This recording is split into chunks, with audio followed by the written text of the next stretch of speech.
Halo Bapak dan Ibu Guru yang kami kasihi.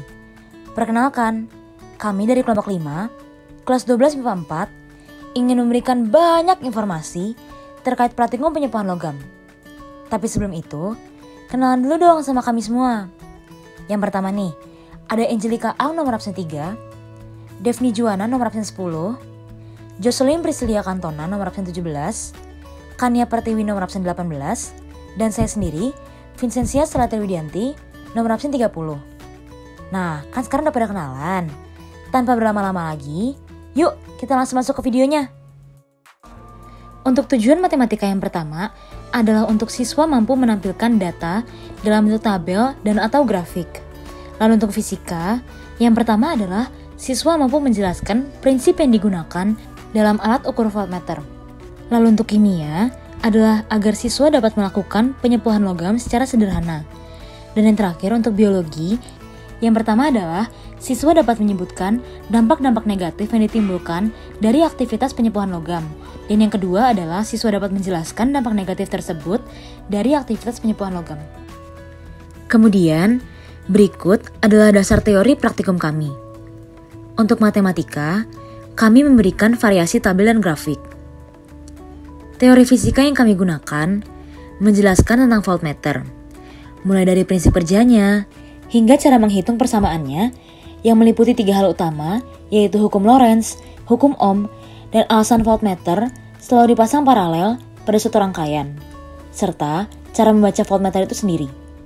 Kemudian, kami membahas hal-hal seputar elektrolisis yang berhubungan dengan penyepuhan logam untuk studi pustaka kimia, dan dampak-dampak yang dihasilkan oleh penyepuhan logam bagi lingkungan untuk studi pustaka biologi kami. Nah, sebelum kita mulai praktikumnya, berikut adalah alat bahan yang kita butuhkan untuk melaksanakan praktikum penyepuhan logam.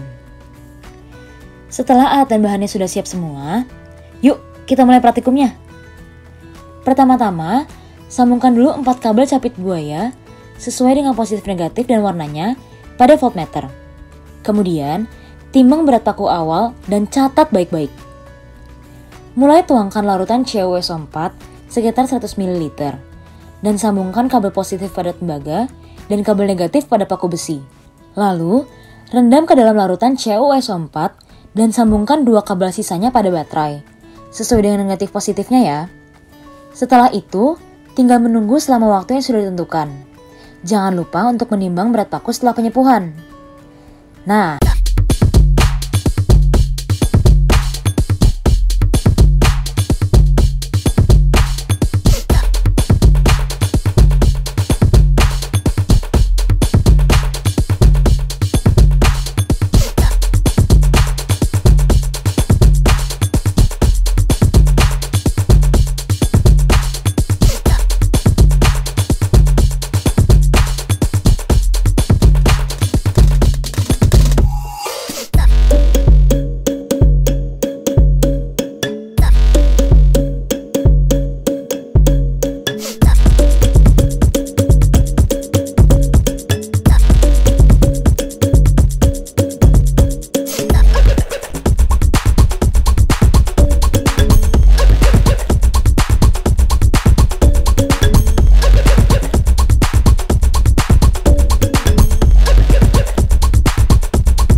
hukum Faraday, faktor yang mempengaruhi laju penyepuhan logam antara lain adalah lama waktu penyepuhan dan kuat arus yang mengalir selama penyepuhan.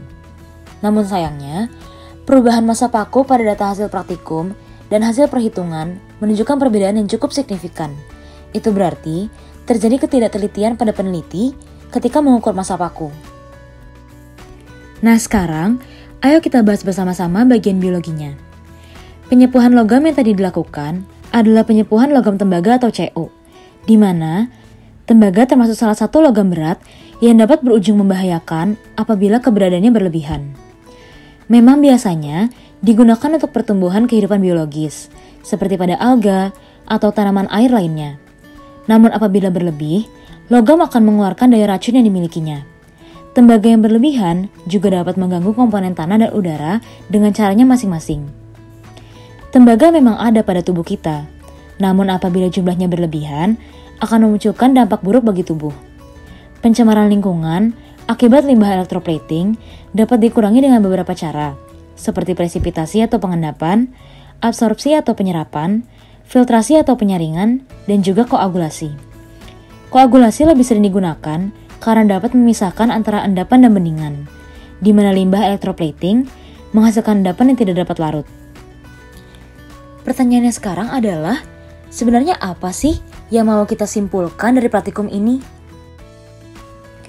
Untuk matematika, kita dapat menyimpulkan bahwa terdapat berbagai jenis logam yang dapat digunakan sebagai bahan pelapis yang dijual di pasaran dengan harga yang berbeda-beda per kilogramnya.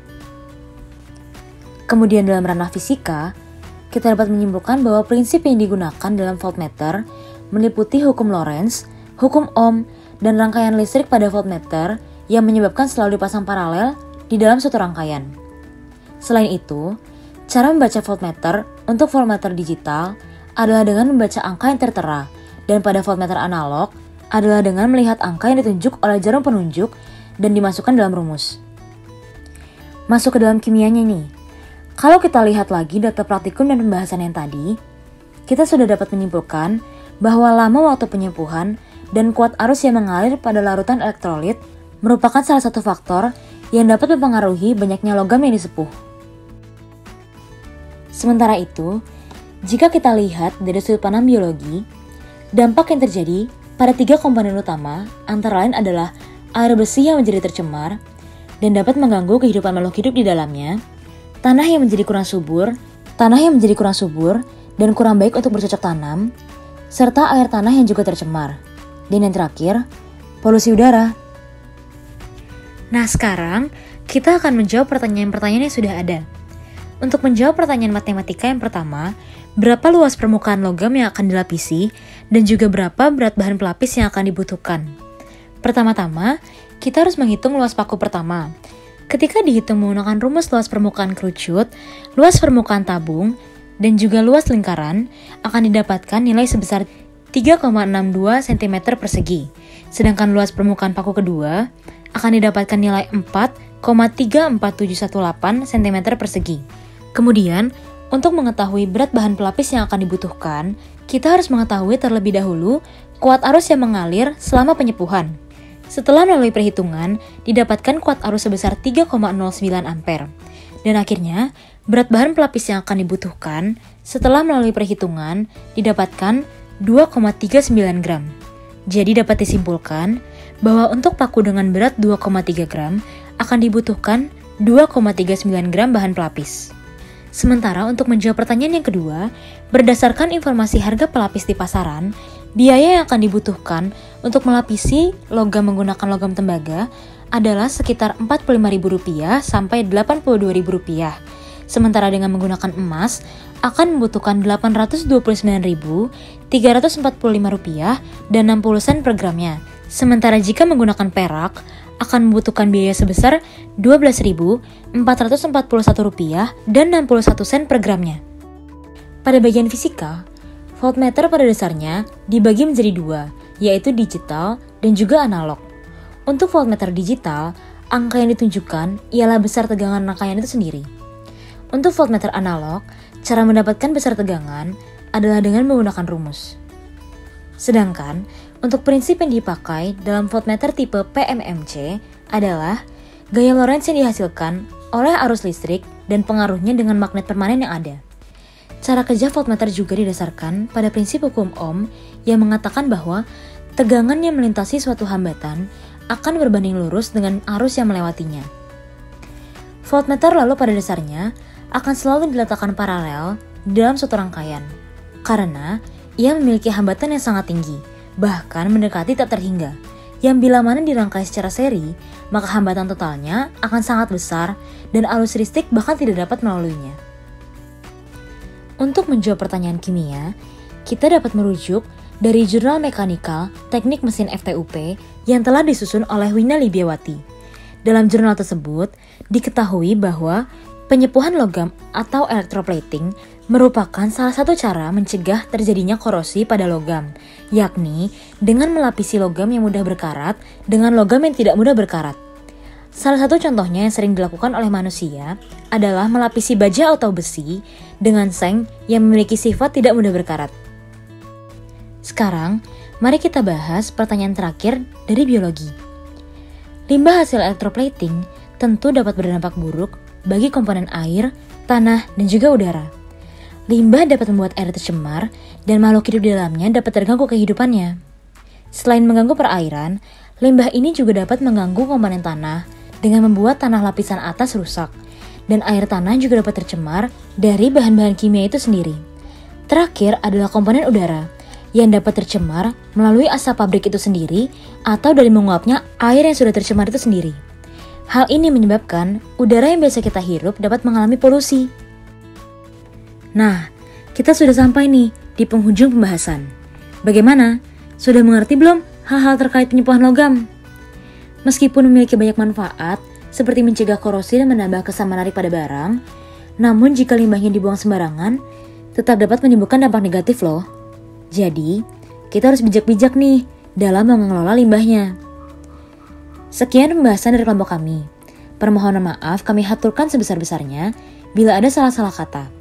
Semoga video pembahasan ini dapat bermanfaat bagi kita semua. Terima kasih dan sampai jumpa di lain kesempatan. Tetap jaga kesehatan ya.